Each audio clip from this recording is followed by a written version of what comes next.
Art is everywhere. Art can be portrayed by the way we act towards something, the food we eat, and the music we listen to. After going to places like St. Peter's Basilica, the Sistine Chapel, to name a few, I felt that each place that we went to all had an underlying theme to it, which to me is art. The general definition of art is the expression or application of human creative skill and imagination, typically in a visual form such as painting or sculpture, producing works to be appreciated primarily for their beauty or emotional power, according to Google. However, after really observing the art of liturgical music, I feel that music is art. Liturgical music to me proved to be much different than hearing it in church without knowing the meaning behind it. If I was a normal person, I would have entered the Sistine Chapel without listening to any form of music. But since listening to Palestrina when I first walked in, I felt an emotional connection with the art while listening to music. Generally speaking, to me, art is more than just sculptures and paintings. Art is ingrained in our everyday lives. Ever since coming to Rome, from the music I heard in churches we visited to just going to a bar, I felt the history and art around me. One place in particular that I was really drawn to because of its art, was the Gallery of Maps right before we entered the Sistine Chapel. I was so amazed at the art of each map and the differences there were from the general maps that I've seen. I also loved the fact that at every exhibition that we went to as a class, everyone, despite race or ethnicity, all came together to admire one thing, which is art in such a historical setting.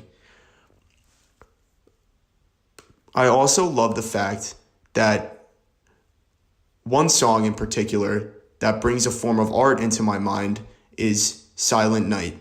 After hearing it so many times throughout the holiday seasons, I have the same picture in my mind of a Christmas tree with families coming together, surrounding it, enjoying one another's company. Art does not necessarily have to be a painted object, but it can also be a figure of imagination that draws you to something in specific. Leading back to liturgical music, I felt that there was so much art and meaning to the music we were fortunate enough to listen to, such as Palestrina, Monteverdi, and Mozart. Art meant so much more to me, especially when listening to liturgical music because of the meaning it brought to me while seeing it actually in person. Music brings such a divine meaning to art and has brought me so much joy while being able to study where there is so much history around. I found great joy sitting down and listening to Kyrie, in specific, while I was at the Sistine Chapel. To me, there is a huge correlation between our daily lives and art and music because they both go hand in hand with one another, which is proven to me through my stay in Rome and Venice. The 2 days we had off in Florence, I found myself walking around aimlessly, listening to music and looking at the history of the city itself.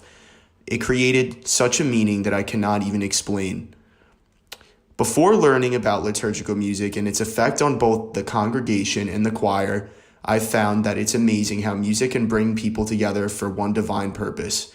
One thing I learned on this trip is that there is so much beauty in self-reflection through artistic pieces and listening to liturgical music rather than listening to the modern music that I am so accustomed to in the United States. I paralleled both St. Ignatius Loyola and San Marco's Basilica in the aspect that both had many high-class, wealthy individuals in both churches. When I first walked in, that was the first thing I thought of, and also how unique the architecture was in both churches.